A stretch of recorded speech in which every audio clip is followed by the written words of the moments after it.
Good morning, United Kingdom. Good morning. And good morning to another session of Lucky in the alternative business and property solution community with Lakhi Singh, the property fixer.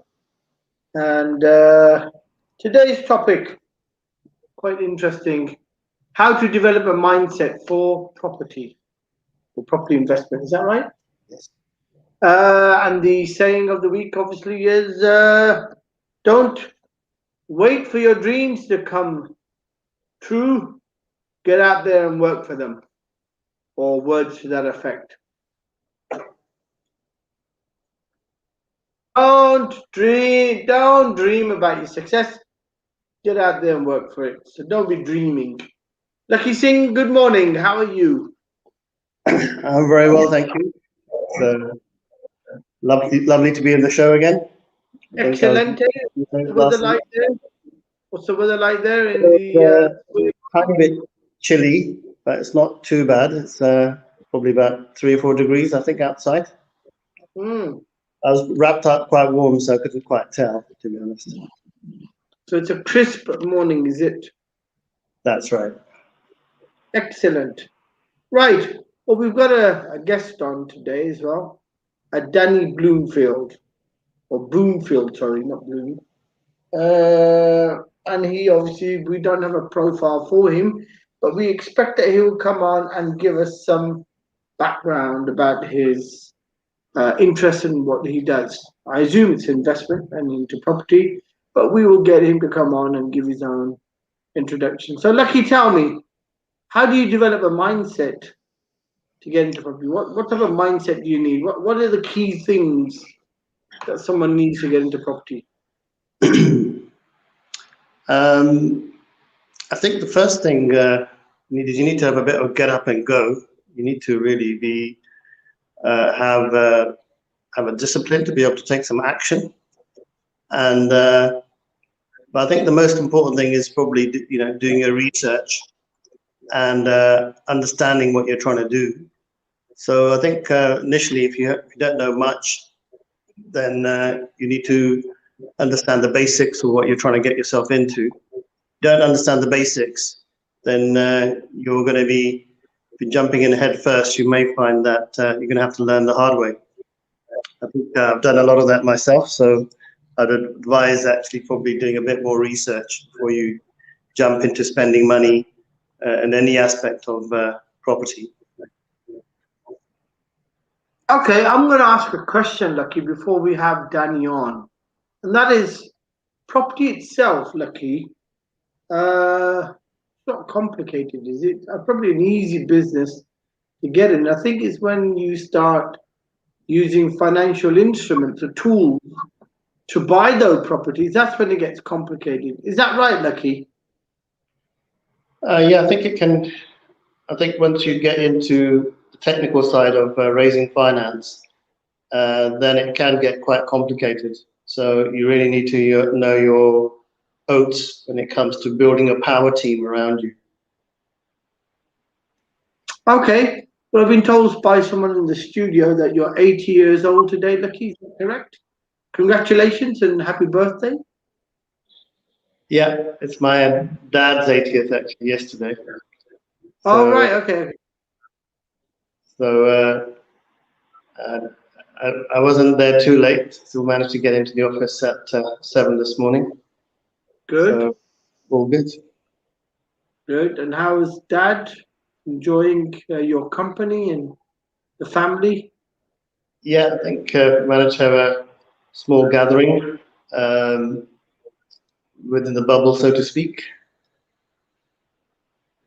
All right. So I heard you were dancing as well, Lakhi Singh, for your dad. No, that was for a different time. That was a video from a few days ago. A few days ago, right? Okay. So yeah, you enjoyed your father's company, which is an excellent thing. And 80 years old, wow, that would make you what? Was your dad? How old was your dad when he had you? About 15. And I think he had me when he was 23. 23. Okay, that makes sense. So you're roughly about 60, 67, which is about right. Yeah. Well, this is a very important part of the show, not just getting the mindset right, but getting your numbers right. But don't worry, I think we'll have to sort out your mindset after the show, yeah? Yeah, that's right. That makes sense. Okay, pardon? Yes, you got the guest waiting backstage. So before we waste any more time in idle chit chat, let's call on our guest. Could we have Mr. Danny Boomfield? I got that right? Yeah, good morning. Good morning. Hi, Danny. How you doing? Hi, good morning. Yeah, Danny. good, thanks. How are you, gentlemen? You well? Excelente, excelente. What part of the world are you, Danny? With some sort of swimwear model. Yeah. Is it what model? Calvin Klein. Calvin Klein. Calvin Klein model, I like that. No, Thank you very much, Lakhi Singh. I reckon Danny is a bit like that as well. I've been told I'd make an excellent model of gloves, and that's about it. Right, Danny, whereabouts are you from? What part of the country are you from? Yeah, I'm from Ipswich in Suffolk, so about an hour outside London. Bit out in the nomad. Yeah, out in the countryside. So is it a port? Ipswich is a port town, I think. Is that right? Yeah, it is. There's an old port in Ipswich, and we're 15 is it minutes Norwich from and Felixstowe. Ipswich, are they nearby? Norwich and Ipswich about an hour away from each other. Out in the countryside, right? Okay, so it's a bit out in the sticks. Must have plenty of what? Sorry, you just broke up then. Okay. Yeah. Okay. I think there's a delay. Is there a delay? Is everything okay? Right. So, Danny, tell us what your background is. Where are you from? What do you do? Yeah. Okay. So, I was when I left college, I was a professional footballer for 3 years. I played for Norwich City. Yay! Who were you playing for? I played for Norwich City for 2 years and AFC Bournemouth for a year. You know how to do the dance when you win the cup? You do that upside. Upside. We do all of that. You should do that. All of that with bottles of champagne going, all of that. Okay. And there's funny grunting noises. Do that. It seems like you've been involved yourself. Yeah. Once upon a time, long time ago. But I've got the vibe still for it. I can do that once in a time. Once in a while, I stand in the middle of the room and I start celebrating erratically, like, whoa. I do that. Everyone sort of like says, "Wow, who are you a footballer?" Once upon I said, "Yeah, play Sunday League." That was my stardom. So tell me, how? And you played 3 years, and what happened? Was it an accident? Was it falling out of love with football? Not getting into the first team? What was it? Yeah, I think it was that was the start of where I really understood how important mindset in anything you wanted to do, whether it's property, life, business, anything, was how important it was. And I think I wasn't cutthroat enough for that game.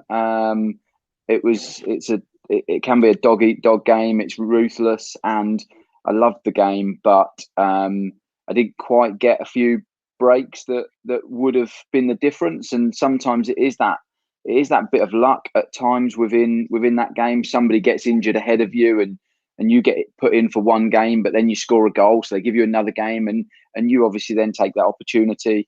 It didn't necessarily come, but I'm not somebody to think of luck or being unlucky, really. So I don't think, if I'm really honest, I was quite good enough.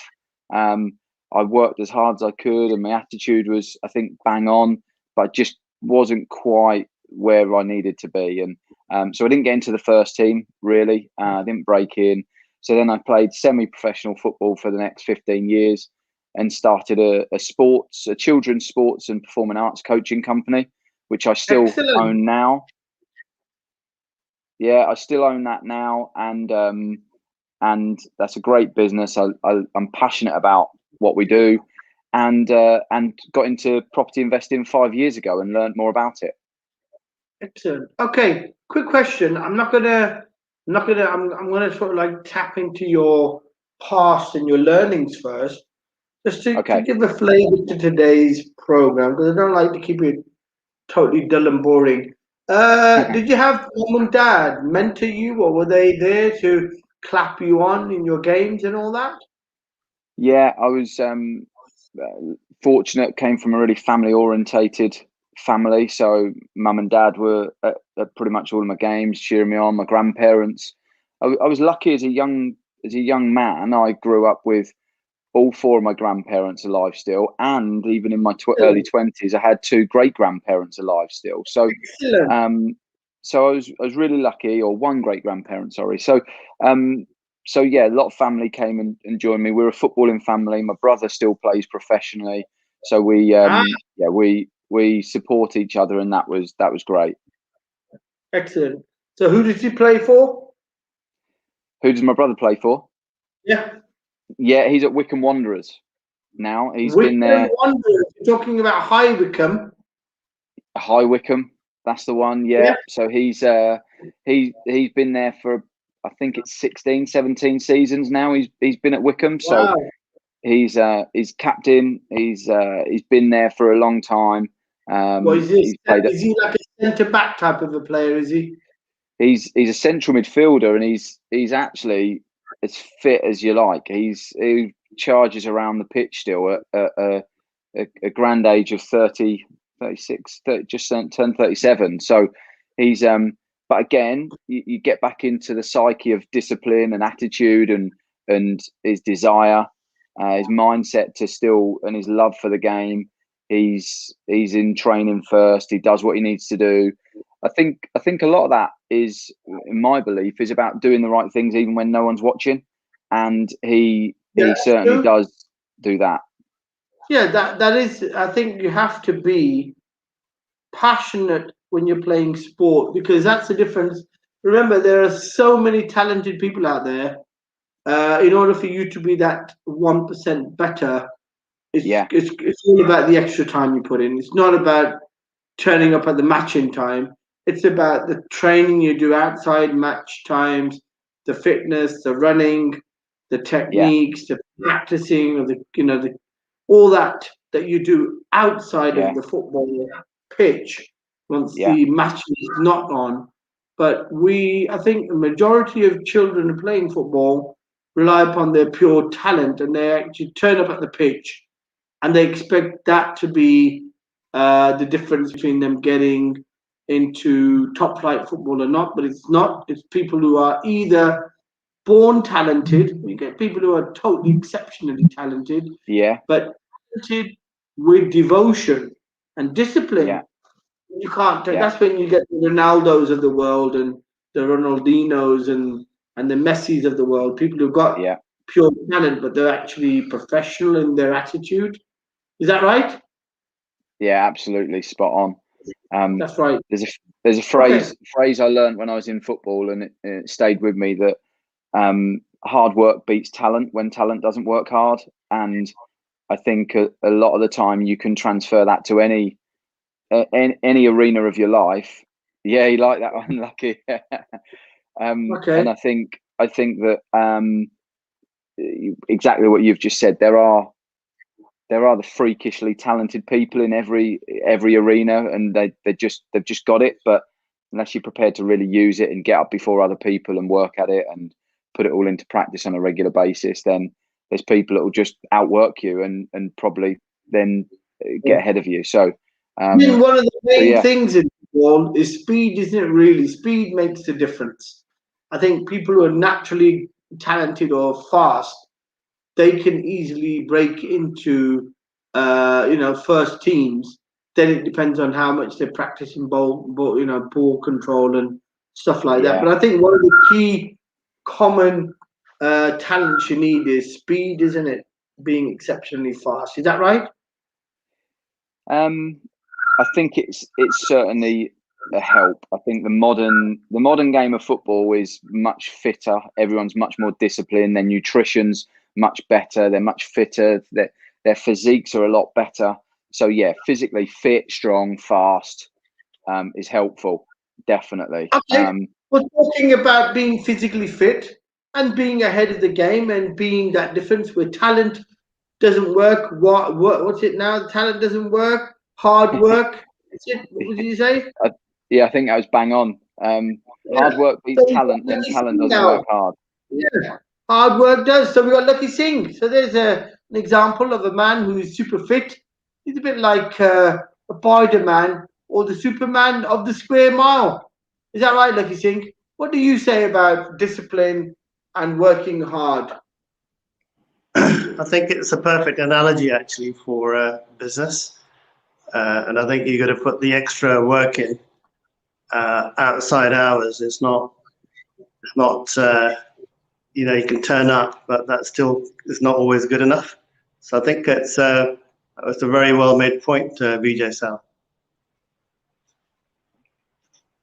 Right, Danny. He's I'm going to ask his own football experience here, because he was also a footballer, I presume, as well.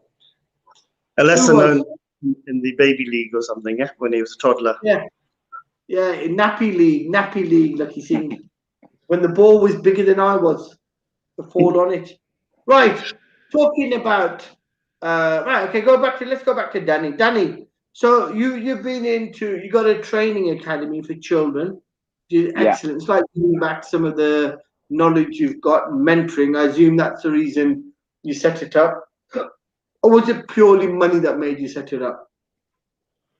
No, it was absolutely the passion and the desire and what I wanted to have an impact. I wanted to contribute. I loved sport anyway. Sport gave me, as a young child, that was my arena. That was my chance to shine. That was the place that I enjoyed and was good at school, and less so other areas. And I know there's lots of other children out there that our education system says that academically, if you're bright, if you do well in the classroom, and there's so many different types of intelligence that as I've got older has grated away at me a little bit more, and I've had to deal with that, because there's so many people that think they're thick, but they're not. They're really intelligent at something that a really so-called intelligent person in the classroom really struggles at, and we base our intelligence on what happened in the classroom a lot of the time, I think. So I really wanted to drive sport in schools. I feel that there's so many great skills and attributes that I learned playing sport as a young child. I played cricket as well as football at a good level, and talking to adults, parents, teammates in a cricket arena was so different to people in a football changing room. The types of people, the banter, the conversation, the language, everything, the way people spoke. When I played county cricket, there was a lot of privately educated people, and it was just a different world. And that was a great lesson to learn so young about how I communicate with people and how I socialize with different people in different environments. So anyway, that's what I wanted to do with the sport. I wanted to give children that might not have the same opportunities because of their home life and their situation at home, same opportunities that I was fortunate to have as a child, and that my children have now got, by giving them an opportunity to try lots of different sports in a school scenario that's really accessible and affordable. And that might just light a fire in them, that they go on and carry on playing that sport or being physically active for the rest of their life. Excellent. Okay, so I assume this model is structured in the school, so you go in and you do sporting activities, I'd call them, or physical training. Bringing back to the school what they don't do anymore, because I remember when I was a child. I think when Lakhi was a child, it probably was quite different. Then there was probably either chimney sweeping or school. There wasn't any football. Was football around, Lakhi, when you were a child? Industrial Revolution? I'm not quite sure actually, it was around at that time. I think it's came in afterwards. Revolution? Yeah, it came in a lot later, I think.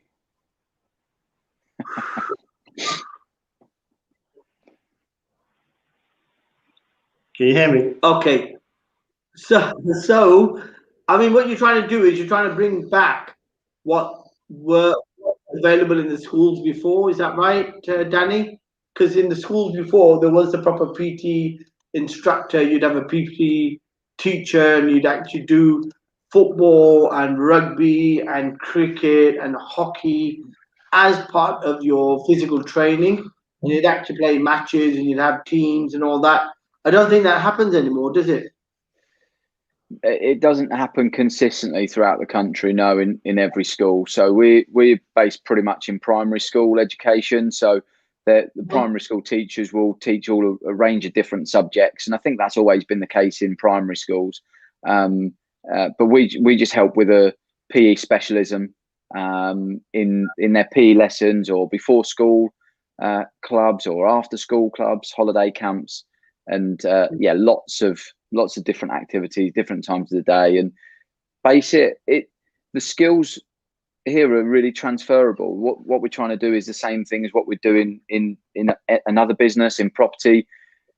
You're trying to work with somebody that's got pain in a certain area, and you're providing them with a solution to help them improve their school. And we do the same with property.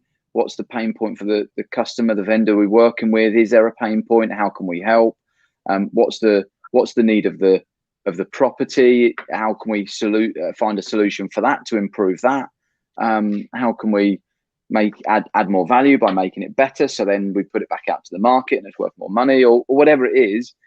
We're taking a need, we're taking a problem, and we're trying to find a solution for it. And that's how we package it up. And it's very much about what our schools need, when they need it, how much of it they need, and what we can, as experts, I guess, identify.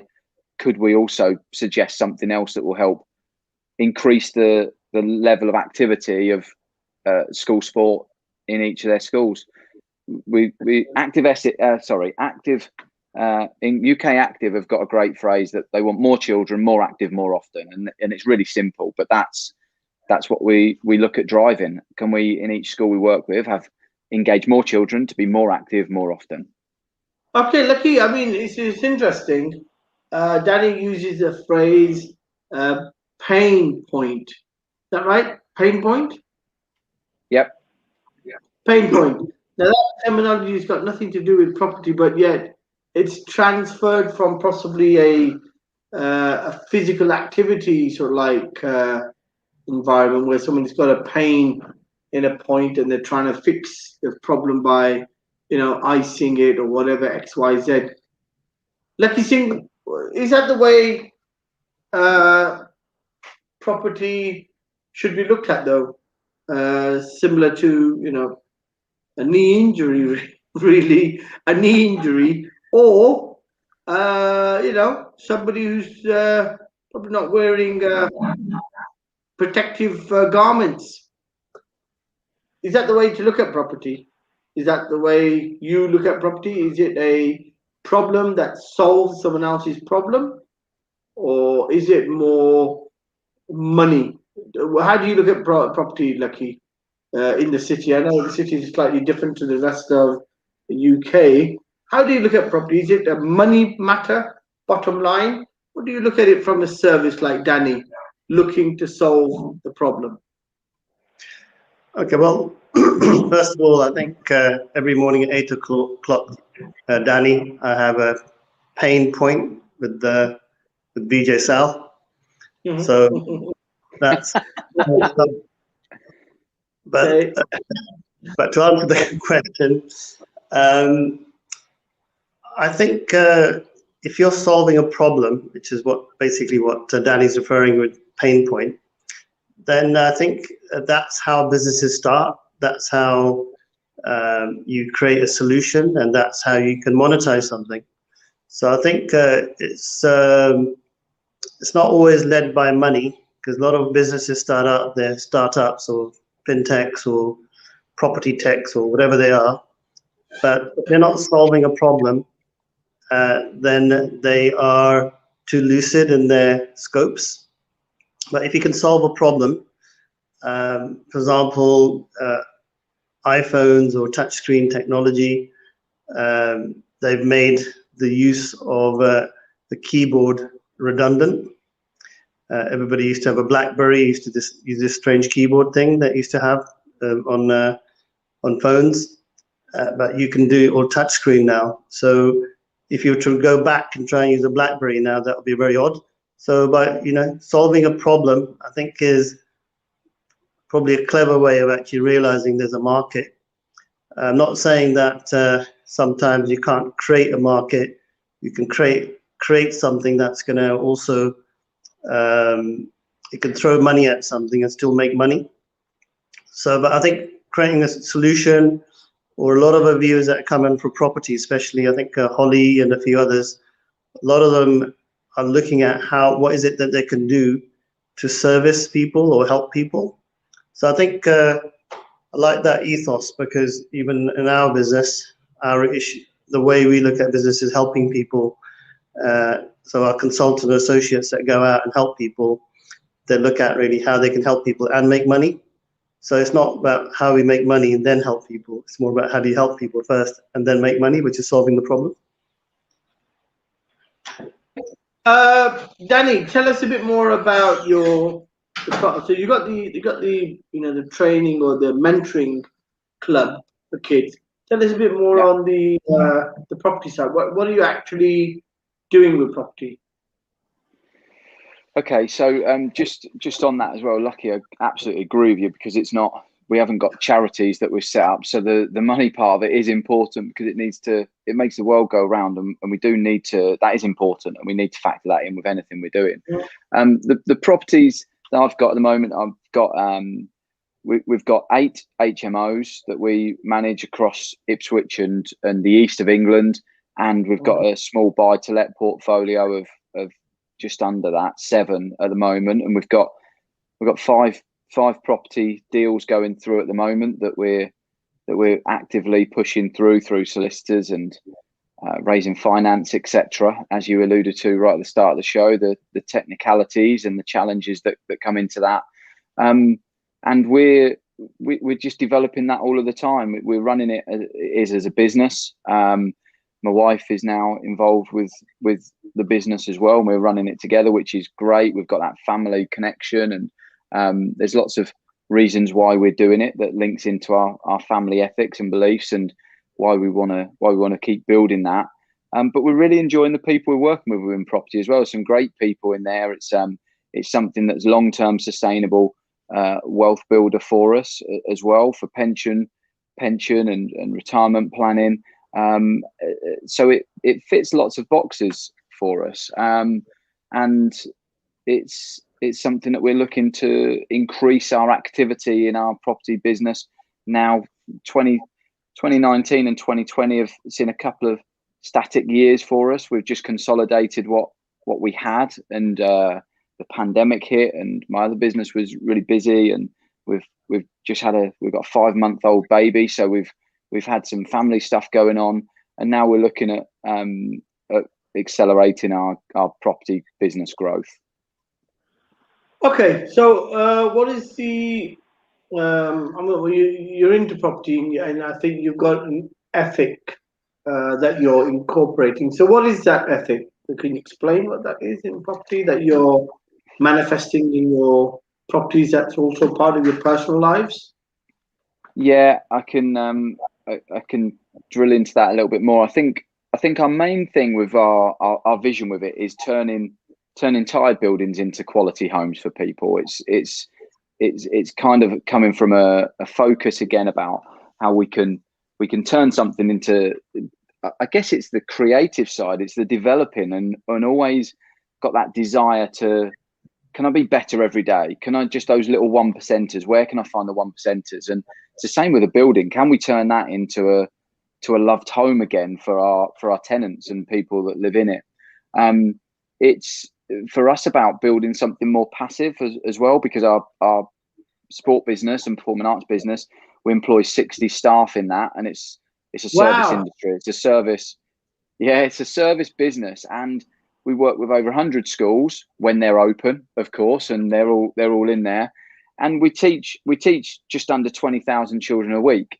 So that's heavily focused on people having to turn up at a certain place at a certain time every day and delivering and performing in front of a group of children. Whereas what we really like about our property business is you put all of the work and the hard work in up front to buy the property and make that work. And then depending on whether we don't self-manage at the moment, but if you're self-managing, then you've still got continuation. But other than some basic performance management stuff for a few hours a month, it then runs and it's managed, and it should then just run nicely. And then you can build again and just keep building on top of it. So for us, it is about the excitement of it. It is about creating something. It is about development, and it's about something that's passive or semi-passive. So it fits well around our business. One of the first books I really read that really engaged me in it was Robert Kiyosaki, Rich Dad Poor Dad, and just looking at the model within that, and how you build assets and sustainable income is passive income was something that really attracted me to it as well. So just working hard to just develop what we're doing every day and just be better. Does that answer your question? Yes, it does. And I think Good. It's common with a lot of people we've got on our show who are surprising to me, because I look at property purely from a business point of view, return on investment, equity, bottom line, cost of management, etc. I don't look at property quite in the same way, but I think you're verging on what one of our viewers were talking about, and that is property itself has an energy to it, has a life to it.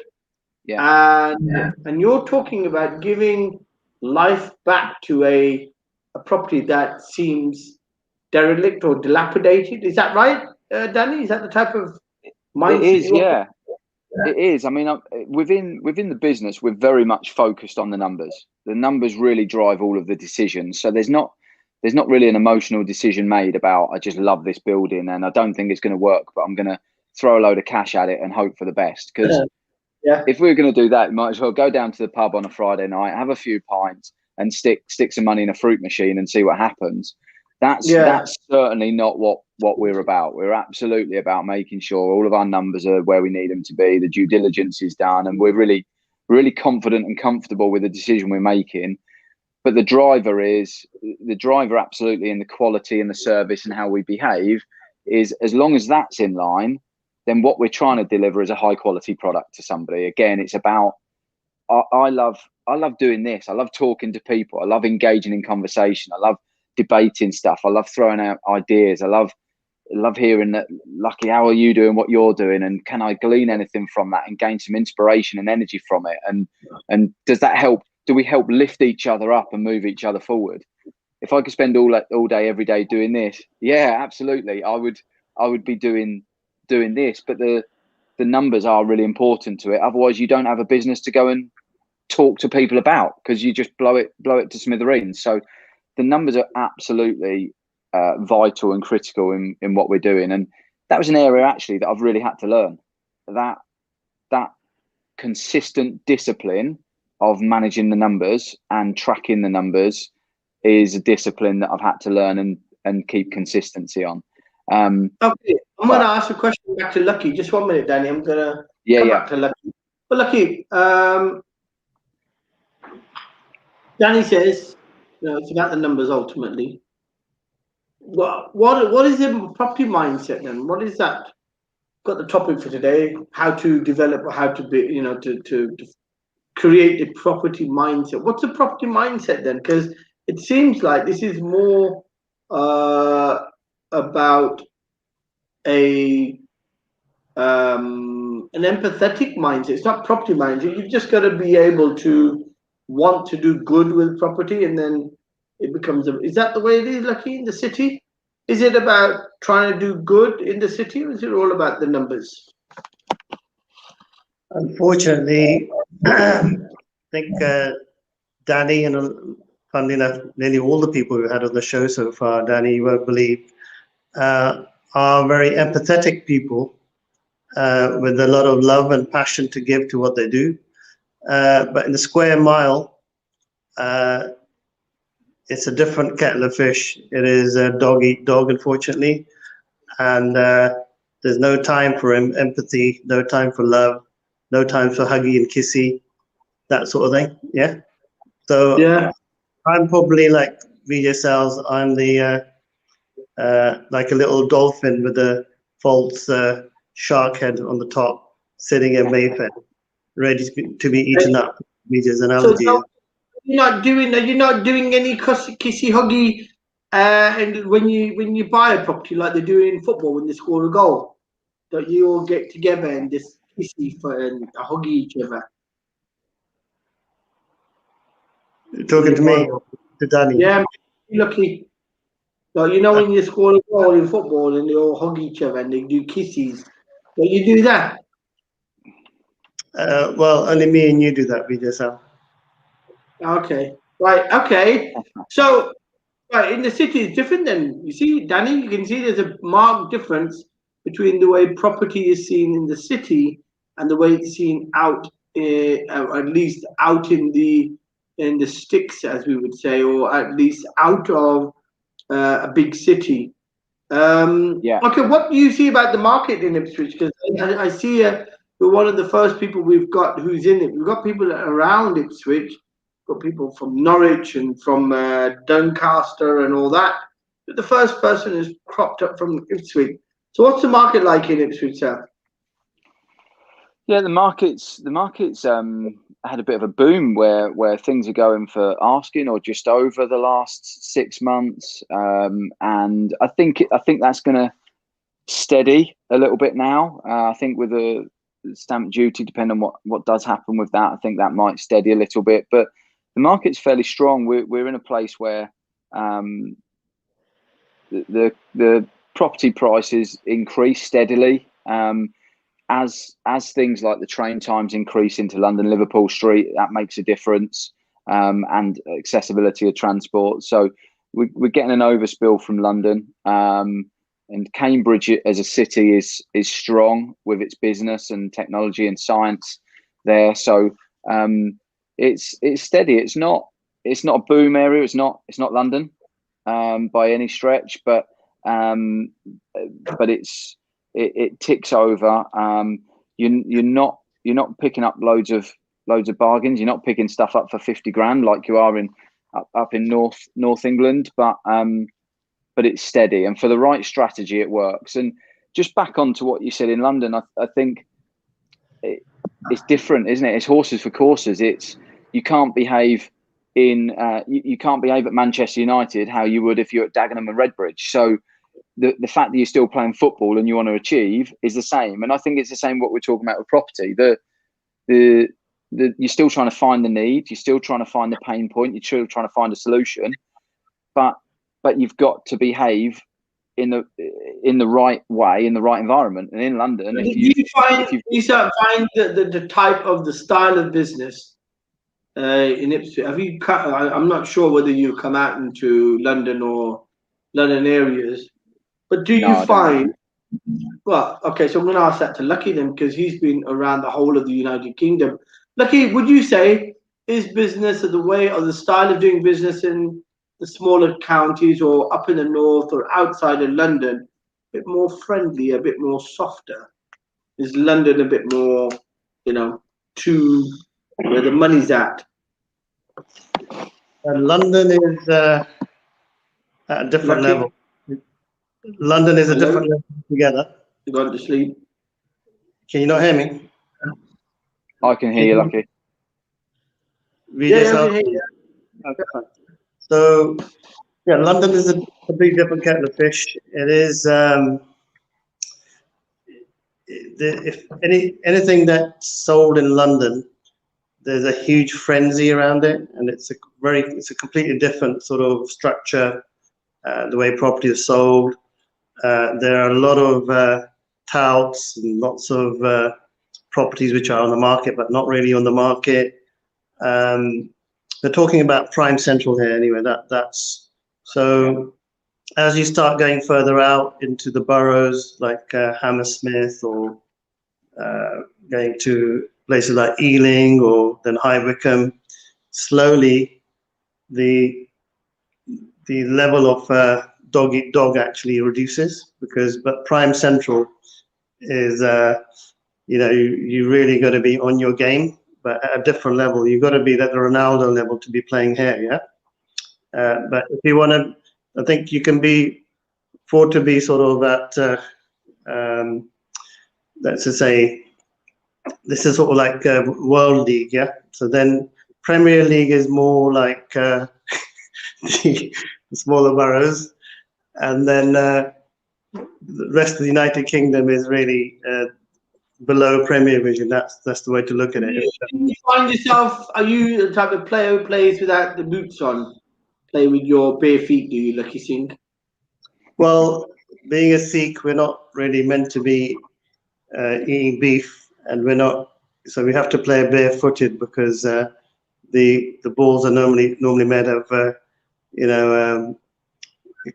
cow skin. So I have to play barefoot. Unfortunately, that's the only way I can actually allow myself and my values to play football. All right. So you are not allowed to kick a ball around. You need to. How do you actually score a goal then, Lakhi? Have you heard of the term a hat trick? Yeah. So you like pull out the ball from your hat and throw it into the net. That's sort of thing, yeah. Oh, okay. Right. Okay. You can always use your knees and then sort of head the ball gently like that. Somehow get it. Really, not to hurt the cow. Right. I like that. That sounds good. Okay. Coming back to reality. Okay, Danny. So, have you got a big social housing requirement in Ipswich? Because I know in the other cities, there's a lot of people doing that now, like short-term housing and halfway houses and social care and stuff like that. Is that going on? Is that your model in Ipswich? It's not my model. No. I think there is a need for it. I think it's growing, but I don't know. There's a feeling with me that it's probably growing in most parts of the country. Actually, there's a need for that, and there's more people that need that support. So it's something that I've got in the distance and thinking that it could be a strategy that I need to have a look at. But right now, I'm focused on what I'm doing and trying to. What's the majority of your tenants? What type of people are they? Yeah, so the majority of my tenants are white collar professionals. They're people that are working in. We've got a couple of big headquarters here. We've got BT headquarters are close, and we've got a big hospital nearby where I'm buying. So I'm looking at what the demand of tenants. Is there a uni in Ipswich? There is, yeah. It's not massively high up on the national standings, but there is. It's not a big one, but there's a university here. It's developing. The town's developing. It's still a town, not a city. But there's a bit of commerce going on around here. So there's certain pockets and niches where there's tenant demand. So I'm looking for professionals that are moving out from London or different cities, coming and working on internships at BT for a year, or they're working in the hospital, or we've got a couple of big insurance brokers companies in the town as well, or just local people that are moving out of home and they want that bridge before owning their own home and want to be independent and move out, and that's proving really popular. So I'm just trying to stay. There's so much in property I think you can do, and you can twist and turn and dabble here and dabble in that and get involved in that. I think one of the things we're trying really hard to do is just be really focused and disciplined on what our strategy is, what's our goals, what we're trying to achieve, and just stick to stick to that course of action until successful, and then start looking maybe at developing that in a couple of years' time. Excellent. Okay, so I'm going to ask Lakhi then. Lakhi, what is the mindset of a property person in London? What's the mindset? I mean, I'm sure there is a particular mindset that people who go into property have. What are they in London? It's a bit more cut. Very much 4 or 5 key things. So they have lot of people that are successful in the property game in London tend to be like old money type people. They tend to be like Etonians, people that got all the connections first of all. So you've got to have the right connections. It's all about who you know. That's one part. The second part is they've got very strong legal teams and surveyors, as well as quantity surveyors, construction companies. So they're very strong with their, let's just say, their technical project teams and their legal technical project teams, let's just say, as well. And then thirdly, they have also a vast range of financial options, from family offices to hedge funds to joint venture partners to also equity sitting in their assets. So all these things are not something that can be built up overnight. So a lot of these people have been in the game for 30 or 40 years, and they know the cut and thrust of what works and what doesn't work, and they've seen all the cycles. So it's a completely different kettle of fish, and you couldn't really teach it on a training course, to be honest with you. But I think if there was to be a training course on it, it could be something that could be quite interesting, couldn't it? Because nobody's really training on how to deal with ultra high net properties and to actually get into this market. So I think I should probably set up that training course really and charge maybe £100,000 a pop for a couple of hours. What do you reckon, Danny? I reckon I'll buy 2. Sorry? Yeah, you'll buy I'll 2 buy courses. 2 tickets. It sounds good. Yeah, buy 2 tickets, my friend. He's a bit of an Aldo of the property world, aren't you, Lakhi Singh, in the square mile? Yeah?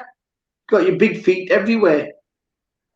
That's right. Well, all I need is a supermodel now. Yeah.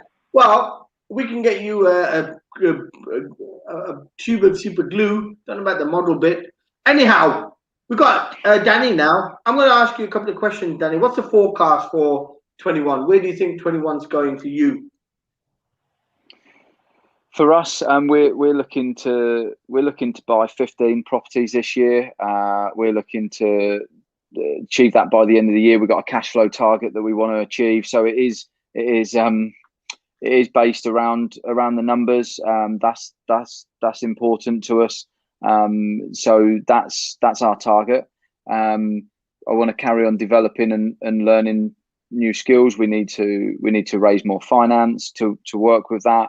And I think the biggest thing for me right now is, obviously, because of the pandemic, there are business goals and ambitions within property, but staying healthy, keeping healthy. We've got a 5-month-old baby. We've got we want to get out and see people again. We want to socialize again, and we want to have a nice blend of that social stroke property. And I think by getting out and visiting some places and doing our research and our viewings to improve our cash flow by quite a targeted amount, we're going for it this year and next year. Will just help us rub shoulders with the right people and start building up new connections, because I've learned something this morning. It's been great to be part of it and listening to Lakhi speak about the square mile, and it's just a different view on things, and that just makes you a little bit better, I think, if you take it in and think about it. So yeah, my forecast is to have a year where we really progress and are considerably further forward than where we were when we started this year, but with health on our side still. Yes, I think that's the most important thing, keeping your health and got a new baby, so you want to keep your baby safe as well. Okay, I mean, what's the model you're operating, Danny? Before you answer that question, I'm going to give a shout out to Amar Ali, Mandy. We've got John Smith. Who else have we got? Carolyn Williams. Who else? We've got some heart. I think the hearts are probably yours, Danny.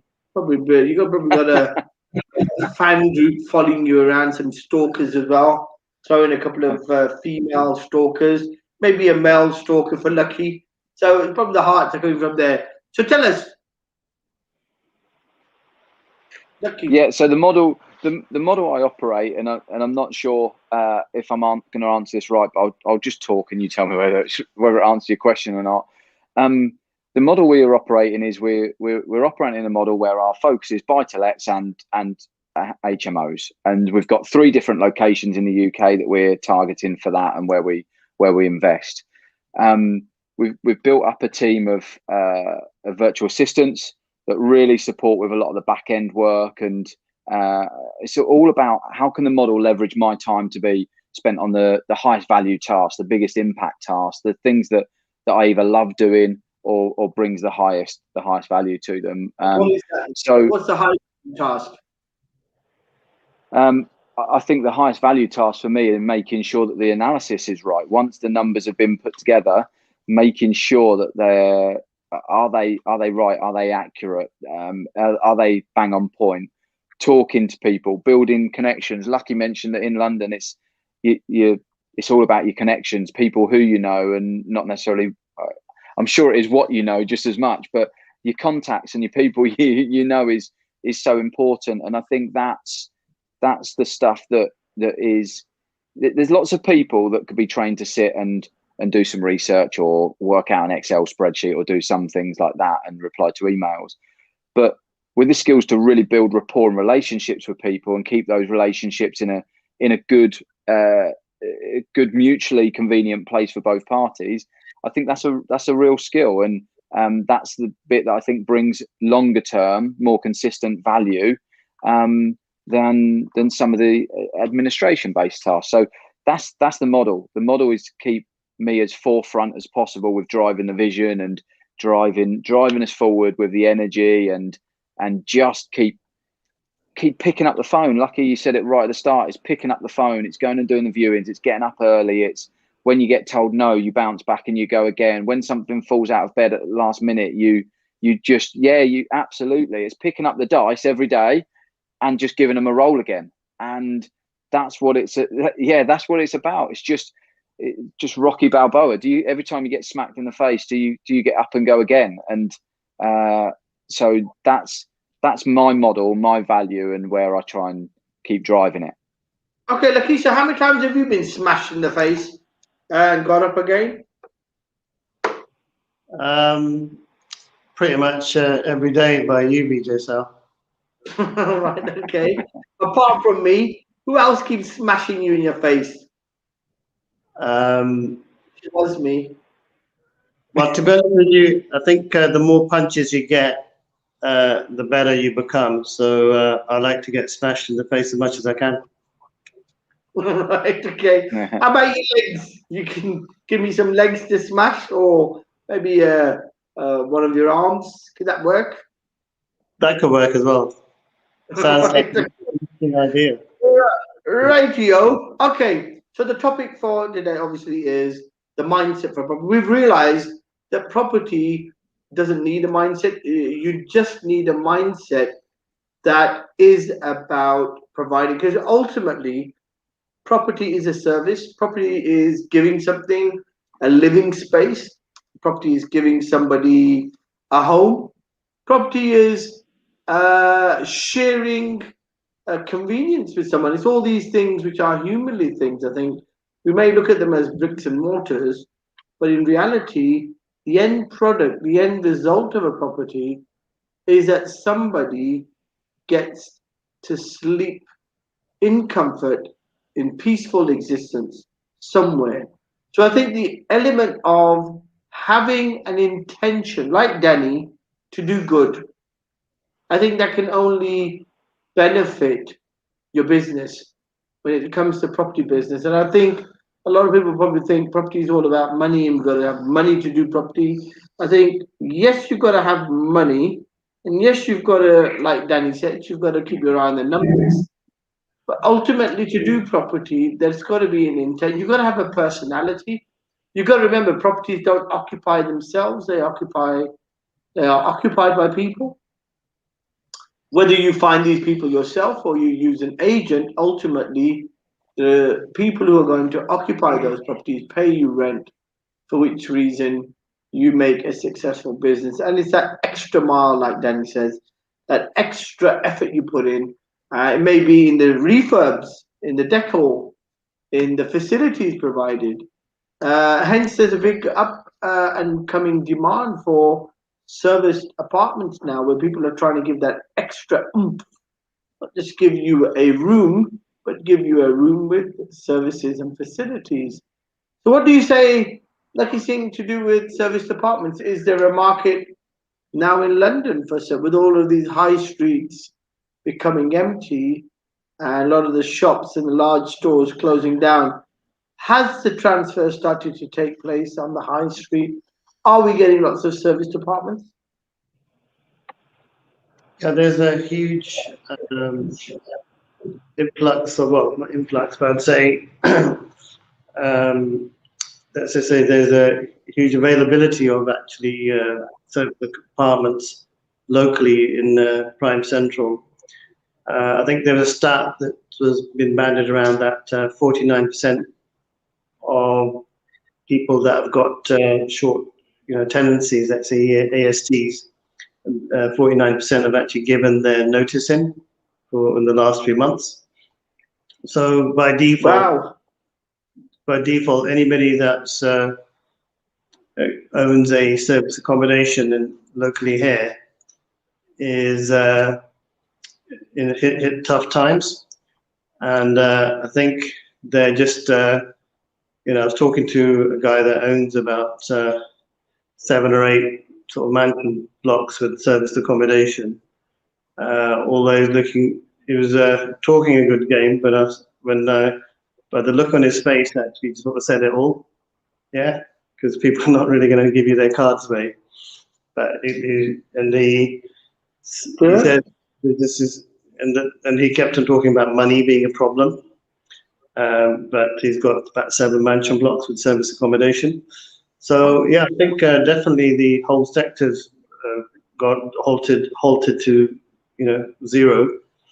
And if I were to go out and try and find a local premise here, normally what's about £3,000 or £4,000 per month for let's say £4,000 for a 4-bed flat or something like that, or a 4-bed service accommodation. I think you could probably pick up that for about, I'm sure I can negotiate it down to £500 literally per month.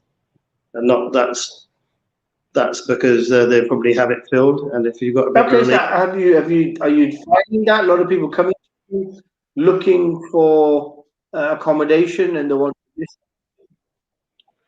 That's right. I've got quite a few people that ask. And are they people coming and they're trying to ask you to give one of your flats at that discount, which is like ridiculously, like 8 times cheaper? It's ridiculous. Okay, Danny, I'm going to come back to you for the last word to this morning. Are you finding any difficulty in raising finance, or have you got money coming out of your ears and you just don't know where to invest it? Possibly not quite either of them. Not necessarily finding it challenging. We need to continue what we're doing to raise more finance. So we certainly don't have it coming out of our ears and struggling where to invest it. But that's something that is now ongoing. We've, like I said, the pause for a couple of years in consolidating what we were doing has meant that we'd turned the tap off ultimately, and now we're turning it back on again to try and get a flow and work with investors and raise money in different ways.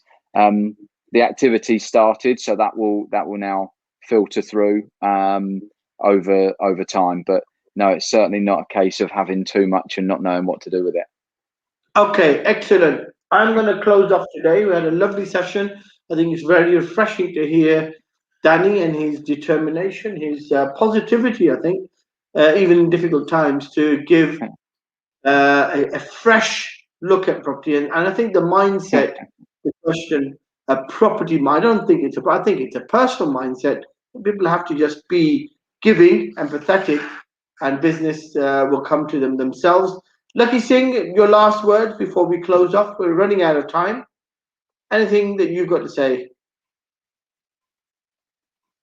I think basically have a positive mindset, do your research, do your numbers, and talk to somebody like Danny, who's already done really well in everything he's doing. So I think a perfect example, actually. I don't think we could have found a better case study. So thank you, Danny. Okay, take care. Thank you. Yes. Pleasure meeting you. Then, yes. Thank you. Take care, guys. Look after yourselves. Cheers.